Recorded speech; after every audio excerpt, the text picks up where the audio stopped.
दोस्तों, मोदी जी कहते हैं गरीब परिवारजनों का कल्याण मोदी की गारंटी। अन्नदाता को ऊर्जादाता बनाने पर फोकस कर रही है हमारी सरकार।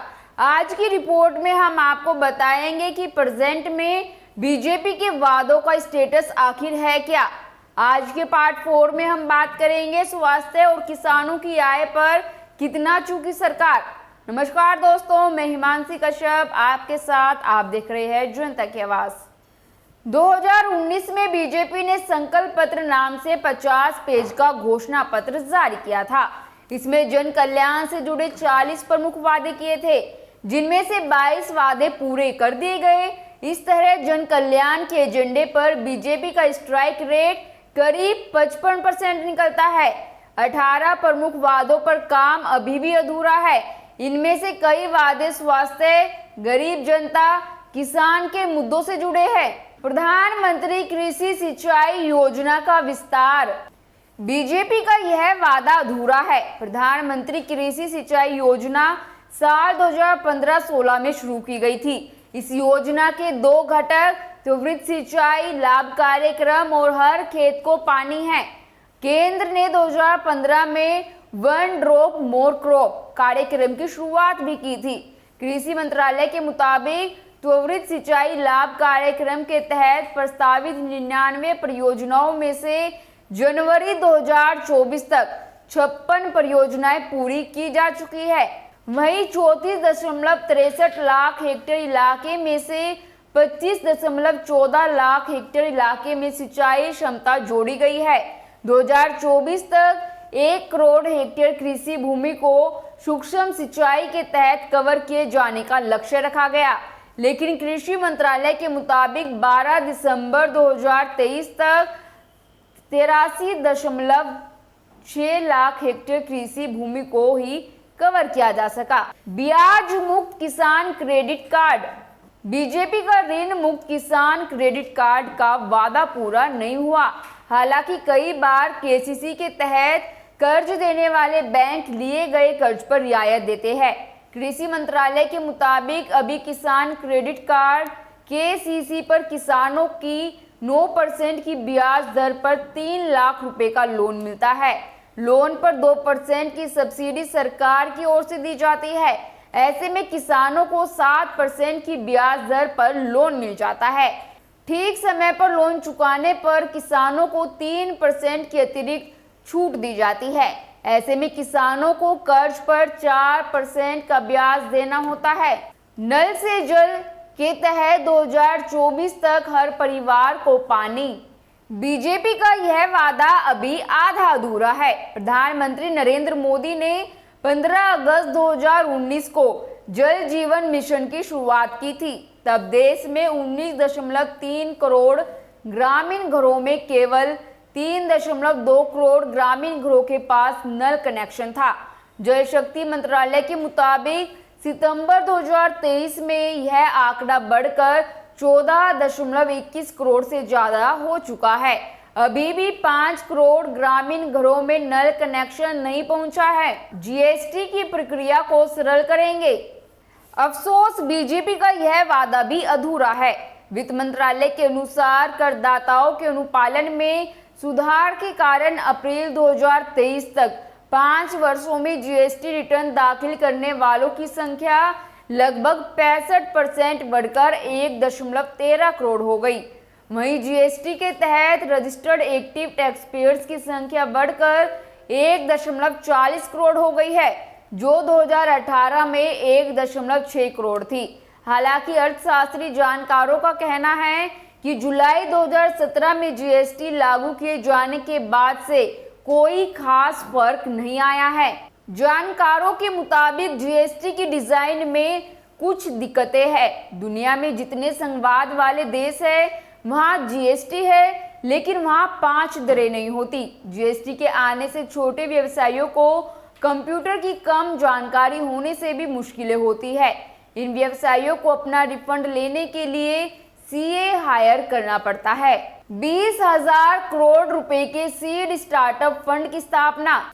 यह वादा आधा अधूरा है। केंद्रीय मंत्री पीयूष गोयल ने 19 अप्रैल 2021 को स्टार्टअप इंडिया सीड फंड योजना शुरू की। इसके तहत पात्र इंक्यूबेटर्स स्टार्टअप को मदद करने वाले ऑर्गेनाइजेशन को 5 करोड़ रुपए तक की अनुदान राशि देने की घोषणा की गई। साथ ही अगले 4 साल में 300 इंक्यूबेटर्स के जरिए 3000 उद्यमियों को सपोर्ट करने की बात कही गई। योजना के लिए सरकार ने अगले 4 साल के लिए केवल 945 करोड़ रुपए का बजट मंजूर किया था। 31 दिसंबर 2023 तक सिर्फ 802.98 करोड़ रुपए की स्वीकृति के साथ 198 इंक्यूबेटर्स का चयन किया गया। 2024 तक MBBS और विशेषज्ञ डॉक्टर्स की संख्या डबल करेंगे। बीजेपी का यह वादा अधूरा है। केंद्र सरकार ने 31 जनवरी 2019 को बताया था कि देश में एलोपैथिक डॉक्टरों की संख्या 11.57 लाख है। जून 2022 तक यह संख्या बढ़कर महज 13.8 लाख हुई। इसके बाद से डॉक्टर की संख्या को लेकर कोई रिपोर्ट सामने नहीं आई। WHO के मुताबिक डॉक्टरों और आबादी का अनुपात 1:1000 होना चाहिए। केंद्रीय स्वास्थ्य मंत्री मनसुख मंडाविया ने 9 फरवरी 2024 को लोकसभा में बताया कि देश में इस समय डॉक्टर जनसंख्या अनुपात 1:834 है, जो WHO के मानक से बेहतर है। हालांकि सरकार ने इसमें 5.65 लाख आयुष डॉक्टरों को भी शामिल किया है। 2025 तक टीबी को भारत से खत्म करने का मिशन। बीजेपी का यह वादा पूरा नहीं हुआ है। स्वास्थ्य मंत्रालय के मुताबिक साल 2019 में भारत में टीबी के 24 लाख से ज्यादा मरीज थे। अगले साल 2020 में संख्या घटकर 18 लाख हो गई। 2021 और 2022 में टीबी रोगियों की संख्या में लगातार बढ़ोतरी हुई है और आंकड़े 21 लाख और 24 लाख हो गए हैं। फिलहाल देश में टीबी के मरीजों की संख्या 22.3 लाख है।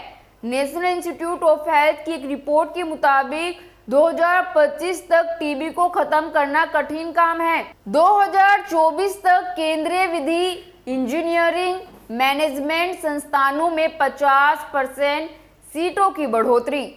बीजेपी का यह वादा आधा अधूरा है। AIECTE देश में तकनीकी संस्थानों का नियामक प्राधिकरण है। AIECTE के मुताबिक 2021-22 में देश भर में इंजीनियरिंग में कुल 23.6 लाख सीटें थी। 2012-13 में 26.9 लाख सीटें थी। 2014-15 में सबसे ज्यादा 31.8 लाख सीटें थी। तब से सीटों की संख्या लगातार गिर रही है। वहीं 2019-20 के बाद से मैनेजमेंट संस्थानों में सीटों में लगातार वृद्धि हुई। साल 2021-22 में 5 सालों में सबसे ज्यादा संख्या 4.4 लाख सीटों की पेशकश की गई। वहीं देश में विश्वविद्यालयों की संख्या 2024 से 2023 तक पिछले 9 सालों से 723 से बढ़कर 1113 हो गई है। इसके अलावा 24 मार्च 2023 को कानून मंत्रालय द्वारा जारी प्रेस रिलीज के मुताबिक देश में 24 नेशनल लॉ स्कूल है और इनमें पढ़ने वाले छात्रों की संख्या 3080 है। इनमें से कई संस्थानों में सीटें बढ़ाई गई है, लेकिन ये बढ़ोतरी वादे के अनुसार 50% से कम की है। महिला कार्यबल रोड मैप। महिलाओं के सशक्तिकरण के उद्देश्य से केंद्र सरकार ने कई योजनाएं चलाई, लेकिन महिलाओं की भागीदारी के आंकड़े अभी भी संतोषजनक नहीं हैं।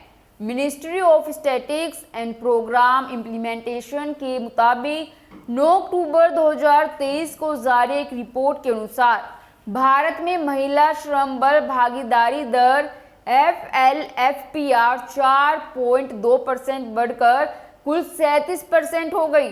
वहीं वर्ल्ड इकोनॉमिक फोरम के अनुसार अभी भी भारत के वर्कफोर्स यानी कार्यबल में महिलाओं की हिस्सेदारी 1/4 से भी कम है और देश की GDP में महिलाओं का योगदान सिर्फ 18% है। विश्व बैंक की एक रिपोर्ट के मुताबिक भारत में पुरुषों 27% की तुलना में ज्यादा महिलाएं 45% काम करने के लिए पैदल जाती है, क्योंकि उनके पास किफायती ट्रांसपोर्ट नहीं है। 2022 तक क्रेच और चाइल्ड केयर सुविधाओं में कम से कम 3 गुना वृद्धि। बीजेपी का यह वादा पूरा नहीं हुआ है। राजीव गांधी राष्ट्रीय क्रेच योजना 2006 से चल रही थी। इसे बंद कर 1 जनवरी 2017 से राष्ट्रीय क्रेच योजना NCS शुरू हुई। 11 मार्च 2020 तक राष्ट्रीय क्रेच योजना के तहत देश भर में 6,453 शिशु गृह संचालित थे। 2022 में इसे संशोधित किया गया और मिशन शक्ति के तहत पालना योजना के हिस्से के बतौर शामिल किया गया। द हिंदू की एक रिपोर्ट के अनुसार साल 2015 और 2020 के बीच 72% से ज्यादा एक्टिव क्रेच बंद हो गए हैं। महिला और बाल विकास मंत्रालय द्वारा जारी एक प्रेस रिलीज के मुताबिक 2015 तक 23,000 क्रेच संचालित थे, जो कि 2019 में घटकर 6,458 रह गए। क्रेच योजना के लिए बजट आवंटन भी लगातार घटा है। जुलाई 2019 में मंत्रालय द्वारा राज्यसभा में बताया गया कि NCS के लिए 200 करोड़ रुपए के अनुमानित बजट को घटाकर 65 करोड़ रुपए कर दिया गया है। वहीं 2022 में ये बजट घटकर सिर्फ 4 करोड़ रुपए रह गया। इस साल इस बजट से कोई पैसा नहीं खर्च किया गया। मंत्री स्मृति ईरानी ने 2023 में लोकसभा में जवाब देते हुए कहा कि कोविड-19 के चलते लॉकडाउन के दौरान क्रेच बंद कर दिए गए थे, इसलिए इस योजना के लिए कोई पैसा आवंटित नहीं किया गया। कुपोषण की दर में डबल कमी। बीजेपी का यह वादा भी पूरा नहीं हुआ है। अक्टूबर 2019 में जारी वैश्विक भुखमरी सूचकांक ग्लोबल हंगर इंडेक्स में भारत 117 देशों में से 102वें स्थान पर रहा था। इससे पहले 2018 में भारत 103वें स्थान पर था। वहीं 2030 के ग्लोबल हंगर इंडेक्स में भारत को 125 देशों में 111वें स्थान पर रखा गया। इस पर महिला एवं बाल विकास मंत्रालय का कहना था कि ग्लोबल हंगर इंडेक्स गंभीर कार्य प्रणाली संबंधी मुद्दों से ग्रस्त है और दुर्भावनापूर्ण इरादे को दर्शाता है, यानी अपनी कमी को छुपाने के लिए रिपोर्ट को ही गलत ठहरा दिया गया। दुष्कर्म के मामलों में फास्ट ट्रैक कोर्ट का विस्तार। बीजेपी का यह वादा भी आधा अधूरा है। 2018 में दिल्ली के निर्भया सामूहिक दुष्कर्म मामले के बाद 2019 में केंद्र सरकार ने 1023 फास्ट ट्रैक अदालतों के गठन का फैसला किया था। नवंबर 2023 तक मीडिया रिपोर्ट्स के मुताबिक इनमें से केवल 754 अदालतें ही ऑपरेशनल यानी एक्टिव थी। नवंबर 2023 में केंद्र सरकार ने इन अदालतों की कार्यविधि को 3 साल तक बढ़ा दिया था। कुल मिलाकर इस योजना का विस्तार नहीं हुआ है, लेकिन जितनी फास्ट ट्रैक अदालतें थी उन सब में सुधार किया गया है। सभी अल्पसंख्यकों के सशक्तिकरण हेतु गरिमापूर्ण विकास। बीजेपी का यह वादा अभी आधा अधूरा है। अल्पसंख्यकों के शैक्षिक, आर्थिक और सामाजिक सशक्तिकरण के लिए सरकार कई योजनाएं चला रही है। इसके तहत कई स्कॉलरशिप योजनाएं, PM विकास योजना, जियो पारसी, कौमी वक्फ बोर्ड, तरक्की आईटी योजना आदि प्रमुख है। नया सवेरा योजना को 2023-24 में बंद कर दिया गया और नई उड़ान योजना के लिए इस साल कोई धनराशि आवंटित नहीं की गई है। साल 2022-23 की तुलना में साल 2023-24 में अल्पसंख्यक कार्य मंत्रालय के बजट आवंटन में 38% की कमी हुई है। इसके अलावा सरकार पर धार्मिक अल्पसंख्यकों, खास तौर पर मुसलमानों के हितों को लेकर अनदेखी करने के आरोप लगते रहे हैं। गैर छुटी हुई उपजातियों को अनुसूचित जनजाति का दर्जा। बीजेपी ने ये वादा पूरा नहीं किया है। साल 2014 से ही गैर छुटी हुई भारतीय गोरखा उपजातियां अनुसूचित जनजाति का दर्जा दिए जाने की मांग कर रही है। 2016 में केंद्रीय जनजातीय मामलों के मंत्रालय ने एक समिति का गठन किया था, तब से 3 समितियों का गठन किया जा चुका है। 2019 में एक रिपोर्ट भी तैयार हुई, लेकिन अब तक ये मुद्दा हल नहीं हुआ। मार्च 2024 में गोरखा भारतीय जनजाति महासंघ के राष्ट्रीय अध्यक्ष कंचन गुरुंग ने कहा कि साल 2014 और साल 2019 के लोकसभा चुनावों से पहले बीजेपी ने ये मांग पूरी करने का वादा किया था। अगर 2024 के लोकसभा चुनाव से पहले हमारी मांग पूरी नहीं हुई तो बीजेपी को हमारी चुनौतियों का सामना करना पड़ेगा। सिक्किम विधानसभा में लिंबू और तमांग जनजातियों हेतु आरक्षण। अभी तक बीजेपी का यह वादा पूरा नहीं हुआ है। सिक्किम विधानसभा में लिंबू और तमांग जनजातियों के लिए सीट आरक्षित करने की लंबे समय से की जा रही मांग अभी तक पूरी नहीं हुई। फरवरी 2024 सिक्किम डेमोक्रेटिक फ्रंट के नेता हिसे लाचुनगपा ने राज्यसभा में कहा कि 2024 के चुनावों से पहले यह मांग पूरी की जानी चाहिए। प्रधानमंत्री श्रम योगी मानधन योजना का विस्तार। बीजेपी का यह वादा अभी आधा अधूरा है। असंगठित श्रमिकों के लिए प्रधानमंत्री श्रम योगी मानधन योजना PMSYM साल 2019 में शुरू की गई थी। श्रम एवं रोजगार मंत्रालय के अनुसार 5 अप्रैल 2024 तक इस योजना के तहत करीब 50 लाख लोग एनरोल किए जा चुके हैं। यह योजना जारी है, लेकिन इसके विस्तार जैसी कोई नई महत्वपूर्ण घोषणा नहीं की गई। भाषाओं और बोलियों के संरक्षण के लिए एक कार्यबल का गठन। बीजेपी का यह वादा भी आधा अधूरा है। भारत में करीब 200 भाषाओं का अस्तित्व अभी भी खतरे में है। SPPEL की वेबसाइट के मुताबिक साल 2013 में मानव संसाधन विकास मंत्रालय द्वारा लुप्त प्राय भाषाओं की सुरक्षा और संरक्षण के लिए योजना SPPEL की स्थापना की थी। 2014 में बीजेपी की सरकार आने के बाद 6 अगस्त 2014 को सरकार द्वारा एक प्रेस रिलीज जारी की गई। इसमें बताया गया कि लोकसभा में केंद्रीय मानव संसाधन विकास मंत्री स्मृति ईरानी ने एक सवाल के जवाब में कहा कि भारत सरकार ने भारत की लुप्त प्राय भाषाओं की सुरक्षा और संरक्षण योजना शुरू की है। 2019 में सरकार ने सदन में बताया कि वह इस योजना का संचालन कर रही है। साल 2021 में भारत सरकार द्वारा जारी एक और प्रेस रिलीज में बताया गया कि भारत सरकार ने भारत की लुप्त प्राय भाषाओं की सुरक्षा और संरक्षण योजना शुरू की है। इस योजना के पहले चरण में प्राथमिकता के आधार पर अध्ययन और दस्तावेजीकरण के लिए पूरे भारत में 117 लुप्तप्राय भाषाओं को चुना गया।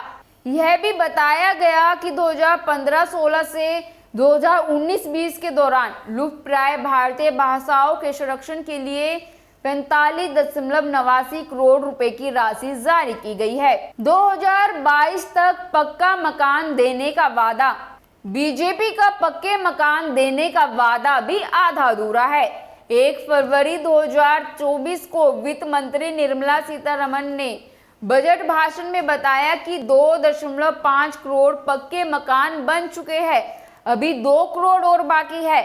इसे पूरा करने के लिए सरकार ने प्रधानमंत्री आवास योजना को 5 साल के लिए और बढ़ा दिया है। सभी किसानों के लिए PM किसान सम्मान निधि। बीजेपी ने अपना ये वादा पूरा किया है। PM किसान सम्मान निधि की शुरुआत फरवरी 2019 में की गई थी। इसके तहत छोटे और सीमांत किसानों को 3 किस्तों में हर साल 6,000 रुपए देने का प्रावधान है। 28 फरवरी 2024 को PM मोदी ने महाराष्ट्र से योजना की 16वीं किस्त जारी की है। कृषि मंत्रालय के मुताबिक अब तक 11 करोड़ से ज्यादा किसानों को 3 लाख करोड़ रुपए दिए गए हैं। छोटे और सीमांत किसानों के लिए पेंशन योजना। बीजेपी का यह वादा पूरा हो गया। सरकार ने 12 सितंबर 2019 को छोटे और सीमांत किसानों के लिए प्रधानमंत्री किसान मानधन योजना शुरू की थी। इसके तहत 60 साल की उम्र पार कर चुके छोटे किसानों को 3,000 रुपये प्रति महीने पेंशन देने का प्रावधान है। लाभार्थी किसान की मृत्यु होने पर पत्नी को हर महीने 1,500 रुपये मिलते हैं। 6 फरवरी 2024 को कृषि मंत्री अर्जुन मुंडा ने संसद में बताया कि अब तक 23.38 लाख किसानों ने PMKMY के तहत नामांकन करवाया है। प्रधानमंत्री फसल बीमा योजना में स्वैच्छिक पंजीकरण। बीजेपी का यह वादा पूरा हुआ। केंद्र सरकार ने 13 जनवरी 2016 को प्रधानमंत्री फसल बीमा योजना की शुरुआत की थी। इस स्कीम के तहत साल 2019 तक 14 करोड़ किसानों को बीमा दिया गया। कृषि मंत्रालय के मुताबिक योजना के शुरू होने से 6 मार्च 2024 तक फसल बीमा के लिए 56.80 करोड़ किसानों के आवेदन मिले। इनमें से 23.22 करोड़ किसानों की 31.13 करोड़ रुपए का मुआवजा मिला है। जैविक खेती के तहत कृषि भूमि रसायन मुक्त करेंगे। बीजेपी का यह वादा पूरा हुआ कहा जा सकता है। भारत में कुल 14.1 करोड़ हेक्टेयर बुआई योग्य भूमि है। सरकार ने साल 2015 में परंपरागत कृषि विकास योजना यानी PKVY शुरू की थी। 2017 से 2021 तक इस योजना के जरिए 1,535 करोड़ रुपए का बजट जारी किया गया, जिसमें से 1,197 करोड़ रुपए की राशि खर्च की गई। हालांकि डाउन टू अर्थ मैगजीन की रिपोर्ट के मुताबिक परंपरागत कृषि विकास योजना में साल 2021-22 में महज 100 करोड़ रुपए का प्रावधान था और साल 2022-23 के बजट में कोई प्रावधान ही नहीं था। साल 2022-23 के आर्थिक सर्वेक्षण के मुताबिक भारत में दुनिया में सबसे ज्यादा 44.3 लाख जैविक किसान हैं, जो 59.1 लाख हेक्टेयर कृषि भूमि पर जैविक खेती करते हैं। 19 जुलाई 2020 को कृषि मंत्रालय द्वारा जारी प्रेस रिलीज के मुताबिक कृषि मंत्री नरेंद्र सिंह तोमर ने लोकसभा में बताया कि साल 2019-20 से लेकर 2021-22 तक 3 सालों में जैविक खेती का क्षेत्रफल 2 गुना हुआ है। 2019-20 में 29.41 लाख हेक्टेयर जमीन पर जैविक खेती होती थी, जो 2021-22 में बढ़कर 59.12 लाख हेक्टेयर हो गई। सौर फार्मिंग को बढ़ावा देंगे। बीजेपी का यह वादा पूरा हुआ है। सौर खेती को बढ़ावा देने के लिए केंद्र सरकार ने मार्च 2019 में प्रधानमंत्री कुसुम योजना की शुरुआत की। इसके तहत 2 हॉर्स पावर से 5 हॉर्स पावर क्षमता के सोलर पंप लगाने पर सरकार 90% की आर्थिक सहायता देती है। इस योजना से लगभग 2.46 लाख किसानों को लाभ मिला। 17.5 लाख किसानों को लाभ पहुंचाने के लिए PM कुसुम योजना को 31 मार्च 2026 तक बढ़ा दिया गया है। भूमि रिकॉर्ड का डिजिटलीकरण। दोस्तों, बीजेपी का यह वादा पूरा हुआ कहा जा सकता है। सरकारी आंकड़ों के मुताबिक देश में भूमि रिकॉर्ड के डिजिटलीकरण का काम 95.8% पूरा हो चुका है। कुल 6,57,396 गांवों में से 6,25,062 गांवों की भूमि का रिकॉर्ड डिजिटली अपलोड किया गया है। हालांकि अभी भी कुछ किसानों में ये काम अधूरा है।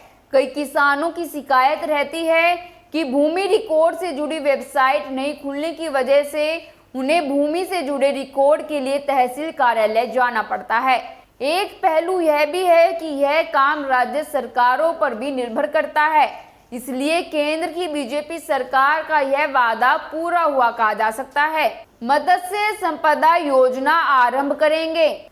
बीजेपी का यह वादा पूरा हुआ। केंद्र सरकार ने सितंबर 2020 में प्रधानमंत्री मत्स्य संपदा योजना की शुरुआत की। इसका मकसद देश में मछली पालन को बढ़ावा देना है। मत्स्य संपदा योजना के तहत सरकार ने साल 2020 से 2025 तक 5 साल के लिए 2,000 करोड़ रुपए का बजट जारी किया था। 2024 तक ऋण गारंटी योजना के तहत 1 लाख करोड़ रुपए तक का कर्ज देंगे। बीजेपी का यह वादा पूरा हुआ। अक्टूबर 2022 में केंद्र सरकार के विभाग department for promotion of industry and internal trade DPIIT ने स्टार्टअप्स के लिए ऋण गारंटी योजना की अधिसूचना जारी की। इसमें कहा गया कि सरकार ने स्टार्टअप्स के लिए क्रेडिट गारंटी स्कीम CGSS को मंजूरी दे दी है। वहीं नवंबर 2023 में MSME मिनिस्ट्री ने एक बयान में बताया कि वित्त वर्ष 2023-24 के पहले 7 महीनों में ही सूक्ष्म, छोटे और मध्यम उद्योगों के लिए 1 लाख करोड़ रुपए के ऋण मंजूर किए गए हैं। ये ऋण मंजूरी credit guarantee fund trust for micro and small enterprises के तहत की गई। मीडिया रिपोर्टर्स के मुताबिक 2022-23 के वित्तीय वर्ष में 12 महीने के समय में 1 लाख करोड़ रुपए के क्रेडिट गारंटी की मंजूरी हुई थी। 2024 तक देश में 50,000 नए स्टार्टअप। बीजेपी इस वादे पर खरी उतरी है। वाणिज्य और उद्योग मंत्रालय द्वारा 2 फरवरी 2024 को जारी एक प्रेस रिलीज में बताया गया कि सरकार की लगातार कोशिशों से 31 दिसंबर 2023 तक उद्योग संवर्धन और आंतरिक व्यापार विभाग DPIIT द्वारा मान्यता प्राप्त स्टार्टअप्स की संख्या बढ़कर 1,17,254 हो गई। इस प्रेस रिलीज में यह भी कहा गया कि साल 2019 से 2023 के दौरान 5 सालों में कुल 1,04,882 स्टार्टअप्स को DPIIT से मान्यता मिली है। 2022 तक 1,50,000 स्वास्थ्य एवं कल्याण केंद्र खोलेंगे। बीजेपी ने यह वादा पूरा किया है। स्वास्थ्य मंत्रालय के मुताबिक आयुष्मान भारत योजना के तहत देश में कुल 1.64 lakh health and wellness centre चालू कर दिए गए।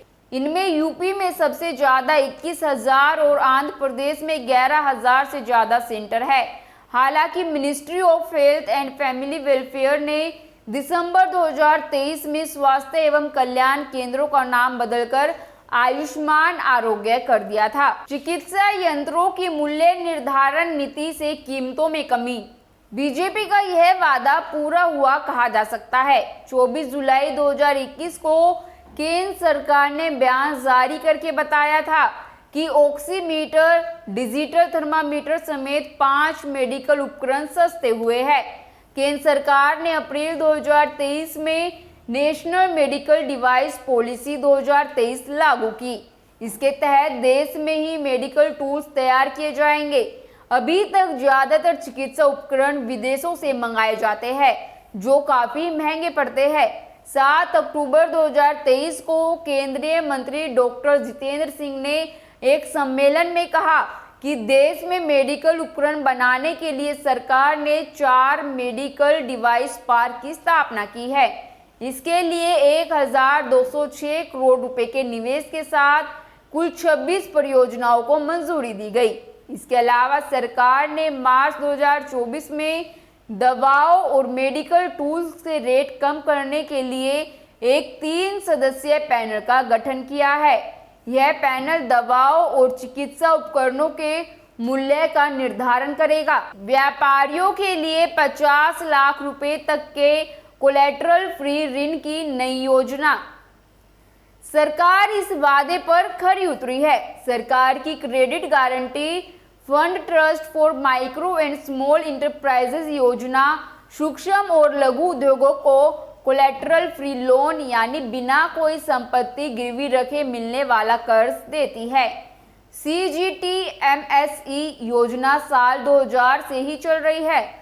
उद्योगों की और ज्यादा ऋण देने के लिए 2022 में इस योजना में संशोधन किया गया।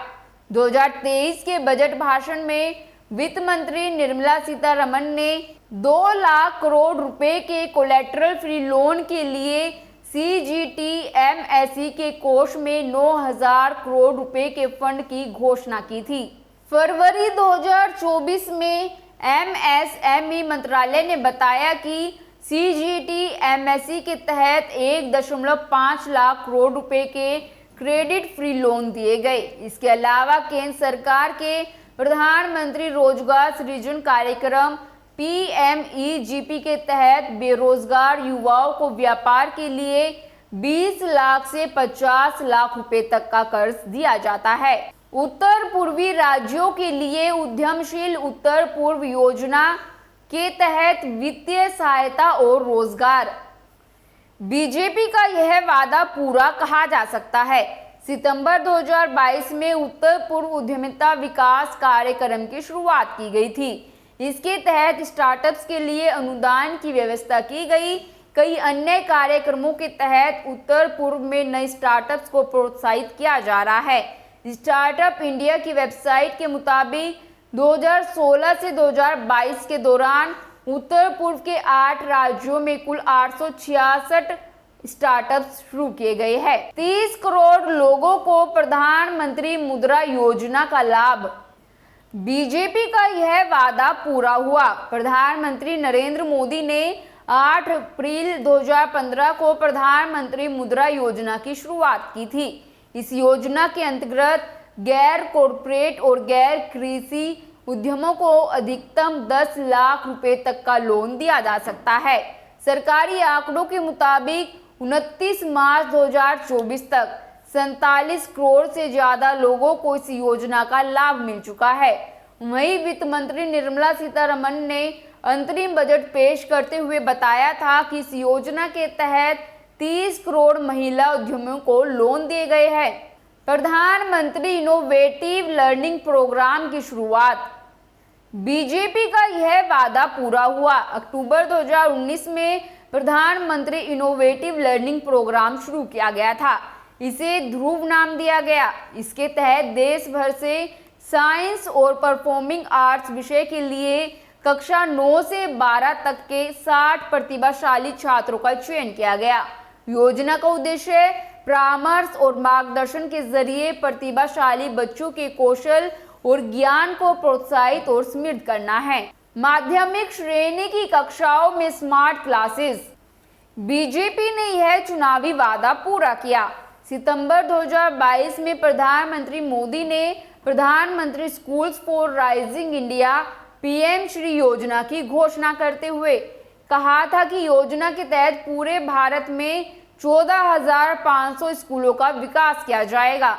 जुलाई 2023 में PM मोदी ने इस योजना में चयनित 6,207 स्कूलों के लिए 630 करोड़ रुपए की पहली किस्त जारी की। यह राशि स्कूलों में नवीनतम तकनीक, स्मार्ट क्लास, खेल और आधुनिक इंफ्रास्ट्रक्चर के लिए जारी की गई। बीते दिनों में इस योजना के तहत कई राज्यों में स्कूलों का चयन किया गया है। 2024 तक 200 नए केंद्रीय और नवोदय विद्यालय। कुल स्वीकृत विद्यालयों की संख्या के आधार पर कह सकते हैं कि बीजेपी का यह वादा पूरा हुआ। देश भर में कुल 1255 केंद्रीय विद्यालय है। 2013 में केंद्रीय विद्यालयों की संख्या 1092 थी। एक RTI के जवाब में केंद्रीय विद्यालय के प्रशासन की तरफ से दी गई जानकारी के मुताबिक 2015 से 2022 के बीच मोदी सरकार के 8 सालों में 159 नए केंद्रीय विद्यालय बनाए गए। वहीं अगस्त 2023 में संसदीय समिति की एक रिपोर्ट में कहा गया कि देश में 235 केंद्रीय विद्यालयों के पास स्थायी भवन नहीं है। रिपोर्ट के मुताबिक 235 केंद्रीय विद्यालयों में से 184 को जमीन आवंटित कर दी गई है। इनमें से 107 केंद्रीय विद्यालय निर्माणाधीन हैं, जबकि 77 में निर्माण कार्य अभी शुरू नहीं हुआ। वहीं जवाहर नवोदय विद्यालय की वेबसाइट के अनुसार देश भर में 31 मार्च 2019 तक कुल स्वीकृत 661 नवोदय विद्यालय थे। 11 अक्टूबर 2019 को मानव संसाधन विकास मंत्री रमेश पोखरियाल ने 5 नए नवोदय विद्यालयों का उद्घाटन किया। 9 नए नवोदय विद्यालयों और एक राष्ट्रीय नवोदय लीडरशिप इंस्टीट्यूट की आधारशिला रखी। 17 अक्टूबर 2019 को जवाहर नवोदय विद्यालय समिति की बैठक में रमेश पोखरियाल ने 45 और नए जवाहर नवोदय विद्यालय खोले जाने पर सहमति जताई। फरवरी 2024 में पीएम मोदी ने मणिपुर के कांगपोकपी जिले में एक और नवोदय विद्यालय का उद्घाटन किया। सभी बालिकाओं को पर्याप्त वित्तीय सहायता, बीजेपी ने यह वादा पूरा किया है। साल 2015 में प्रधानमंत्री मोदी ने बेटी बचाओ बेटी पढ़ाओ कार्यक्रम की शुरुआत की थी। इस योजना के तहत लड़कियों को वित्तीय सहायता भी दी जाती है। साल 2022 में सूचना और प्रसारण मंत्रालय ने एक रिपोर्ट जारी की थी जिसके अनुसार देश के सभी 640 जिलों में यह योजना लागू है। आयुष्मान भारत योजना का विस्तार, बीजेपी का यह वादा पूरा हुआ है। सितंबर 2018 में केंद्र सरकार ने आयुष्मान भारत प्रधानमंत्री जन आरोग्य योजना शुरू की थी। 2023 में इंडियन एक्सप्रेस की एक रिपोर्ट के अनुसार इस योजना के तहत लगभग 15.5 करोड़ परिवार शामिल है। योजना के तहत 27,000 से ज्यादा सूचीबद्ध अस्पतालों में मुफ्त इलाज के लिए अब तक 24 करोड़ से ज्यादा आयुष्मान कार्ड बनवाए जा चुके हैं। इस योजना के तहत 2023 तक 5 सालों में 5 करोड़ से ज्यादा लोगों ने 66,284 करोड़ रुपए का इलाज करवाया है। इस योजना के तहत हेल्थ बेनिफिट पैकेज में 5 बार संशोधन किया गया। 2022 के पैकेज में 365 पैकेज बढ़ाकर कुल 1,949 पैकेज हो गए हैं। गरीबी रेखा से नीचे मौजूद परिवारों के परसेंट को 1 अंक में लाना, बीजेपी का यह वादा पूरा हुआ कहा जा सकता है। नीति आयोग ने 15 जनवरी 2024 को अपनी एक रिपोर्ट में कहा कि साल 2022-23 तक बीते 9 सालों में 24.82 करोड़ लोग बहुआयामी गरीबी से बाहर निकले हैं। फरवरी 2024 में नीति आयोग के सीईओ बीवीआर सुब्रमण्यम ने कहा कि देश में गरीबी का स्तर 5% या उससे कम हो सकता है। हालांकि देश और दुनिया के विद्वानों ने गरीबी की परसेंट की गणना की प्रक्रिया और आंकड़ों पर सवाल उठाए हैं। राष्ट्रीय व्योश्री योजना का विस्तार, बीजेपी ने यह वादा पूरा किया है। साल 2017 में सामाजिक न्याय एवं अधिकारिता मंत्रालय ने यह योजना शुरू की थी। इसके तहत उम्र के चलते आई विकलांगता या असमर्थता का सामना करने वाले गरीब बुजुर्ग को चश्मे, बैसाखी, वोकर, श्रवण यंत्र जैसे उपकरण दिए जाते हैं। 5 फरवरी 2019 को मंत्रालय द्वारा जारी प्रेस रिलीज के अनुसार चयनित 325 जिलों के 70,939 वरिष्ठ नागरिकों ने इस योजना से लाभ उठाया है। केरल जैसे कुछ राज्यों में इस योजना का विस्तार दिया गया है। पारंपरिक कलाओं को बढ़ावा देने के लिए प्रधानमंत्री कला निधि योजना, बीजेपी ने यह वादा पूरा किया है। प्रधानमंत्री कला निधि योजना की जगह प्रधानमंत्री विश्वकर्मा कौशल सम्मान योजना शुरू की गई। 1 फरवरी 2023 को वित्त मंत्री निर्मला सीतारमण ने कारीगरों और शिल्पकारों के लिए इस योजना के तहत पैकेज की घोषणा की थी। इसके बाद 17 सितंबर 2023 को प्रधानमंत्री मोदी के जन्मदिन पर इस योजना को लॉन्च किया गया। खैर दोस्तों, ये थे मोदी के वादे, गारंटियां, जो कुछ अधूरी रही कुछ पूरी हुई। आपकी इस पर क्या राय है, हमें कमेंट कर जरूर बताएं और बाकी खबरों के लिए देखते रहिए जनता की आवाज। इस वीडियो को लाइक करें, शेयर करें और अगर पहली बार जनता की आवाज न्यूज चैनल को देख रहे हैं तो चैनल को सब्सक्राइब भी करें और घंटी जरूर बजाएं, चैनल की भी और सरकार की भी।